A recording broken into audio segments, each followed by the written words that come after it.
This is The Lorax by Dr. Seuss. At the far end of town, where the grickle grass grows, and the wind smells slow and sour when it blows, and no birds ever sing excepting old crows, is the street of the lifted Lorax. And deep in the grickle grass, some people say, if you look deep enough, you can still see today where the Lorax once stood, just as long as it could, and where someone lifted the Lorax away. What was the Lorax, and why was it there? And why was it lifted and taken somewhere? Then, from the far end of town where the grickle grass grows, the old Onceler still lives here. Ask him, he knows. You won't see the Onceler, don't knock on his door. He stays in his lurkum on the top of his store. He lurks in his lurkum, cold under the roof, where he makes his own clothes out of miffered moof. And on special dank midnights in August he peeks out of the shutters, and sometimes he speaks and tells how the Lorax was lifted away. He'll tell you, perhaps, if you're willing to pay. On the end of a rope, he lets down a tin pail, and you have to toss in 15 cents and a nail, and the shell of a great-great-great-grandfather snail. Then he pulls up the pail, makes a most careful count to see if you paid him the proper amount. Then he hides what you paid him away in his snub, his secret strange hole in his grooveless glove. Then he grunts, I will call you by whisper my phone, for the secrets I tell are for your ears alone. Slap! Down slaps the whisper my phone to your ear, and the old Onceler's whispers are not very clear, since they have to come down through a snurgly hose, and he sounds as if he had smallish beads up his nose. Now I'll tell you, he says with his teeth sounding gray, how the Lorax got lifted and taken away. It all started way back, such a long time back. Way back in the days when the grass was still green, and the pond was still wet, and the clouds were still clean, and the song of swomy swans rang out in space. One morning I came to this glorious place, and first saw the trees, the truffula trees, the bright-colored tuft of the truffula trees, mile after mile in the fresh morning breeze. And under the trees I saw brown barbaloots, frisking around in their barbaloot suits, as they played in the shade and ate truffula fruits. From the rippleless pool came the comfortable sound of humming fish humming while splashing around. But those truffula trees! All my life I've been searching for trees such as these. The touch of their tufts was much softer than silk, and they had the sweet smell of fresh butterfly milk.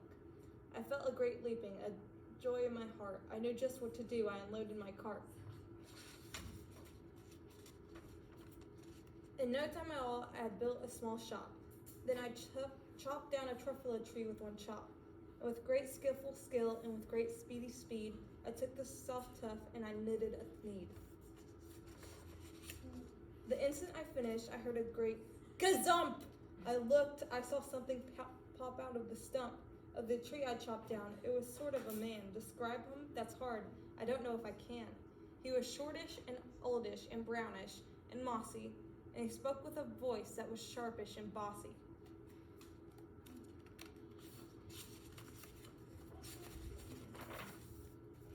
Mister, he said with a sawdusty sneeze, I am the Lorax. I speak for the trees. I speak for the trees have no tongues. And I'm asking you, sir, at the top of my lungs. He was very upset as he shouted and puffed, What's that thing you've made out of my truffula tuft? Look, Lorax, I said, there's no cause for alarm. I chopped just one tree, I am doing no harm. I'm being quite useful. This thing is a thneed. A thneed is a fine something that all people need. It's a shirt, it's a sock, it's a glove, it's a hat, but it has other uses, yes, far beyond that. You can use it for carpets, for pillows, for sheets, or curtains or covers for bicycle seats. Lorax said, Sir, you are crazy with greed. There's no one on earth who would buy that full thneed.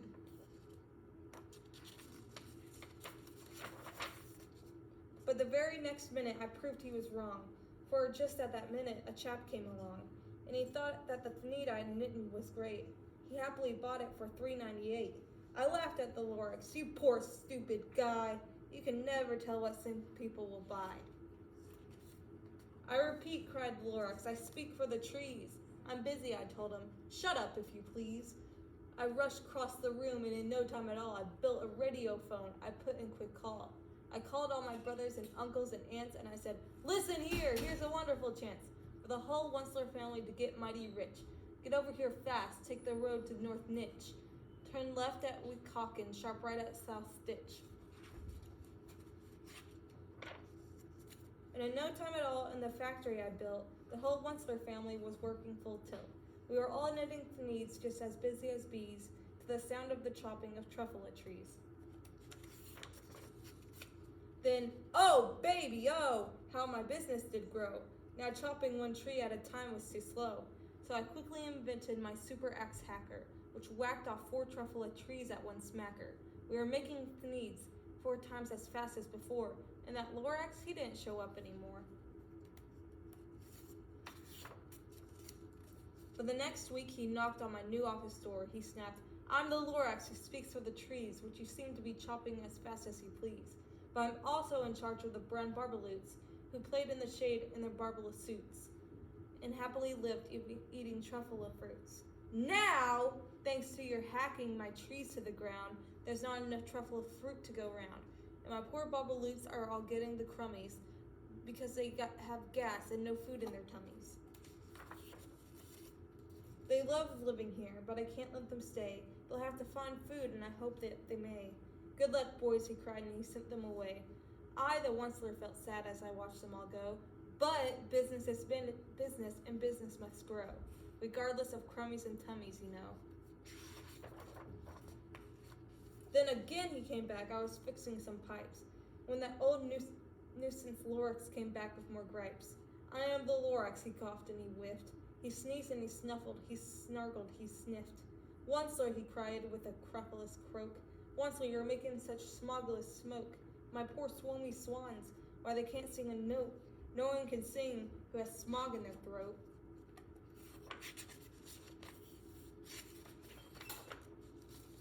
And so, said the Lorax, please pardon my cough. They cannot live here, so I'm sending them off. Where will they go? I don't hopefully know. They may have to fly for a month or a year to escape from the smog you smogged up around here. What's more, snapped the Lorax, his dander was up, let me say a few words about gluppity-glup. Your machinery chugs on day and night without stop making gluppity-glup, also schloppity-schlop. And what do you do with this leftover goo? I'll show you, you dirty old Wensler man, you. You're glumping the pond where the humming fish hummed. No more can they hum, for their gills are all gummed. So I'm sending them off. Oh, their future is dreary. They'll walk on their fins and get woefully weary, in search of some water that isn't so smeary.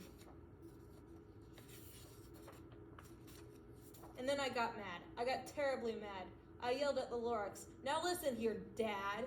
All you do is yap, yap, and say, bad, bad, bad. Well, I have my rights, sir, and I'm telling you I intend to go on doing just what I do. And for your information, you Lorax, I'm biggering and biggering and biggering and biggering, turning more truffula trees into thnees, which everyone needs. And in that very moment, we heard a loud whack. From outside in the fields came a sickening smack of an axe of a tree. Then we heard the tree fall, the very last truffula tree of them all. No more trees, no more needs, no more work to be done. So in no time, my uncles and aunts, everyone, all waved me goodbye. They jumped into my cars and drove away under the smoke-smoked stars. Now all that was left near the bad-smelling sky was my big empty factory, the Lorax and I.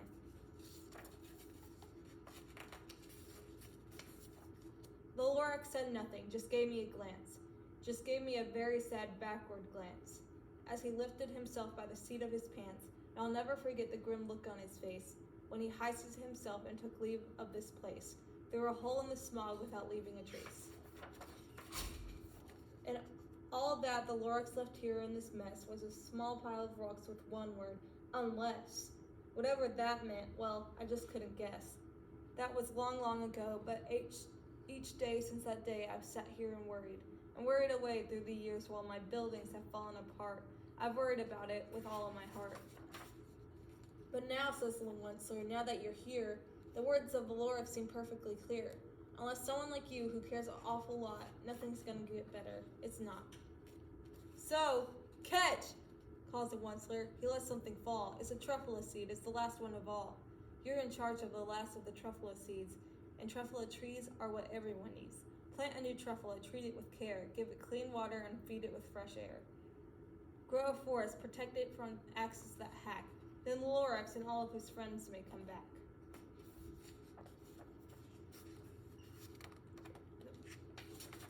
That's the end. Woo!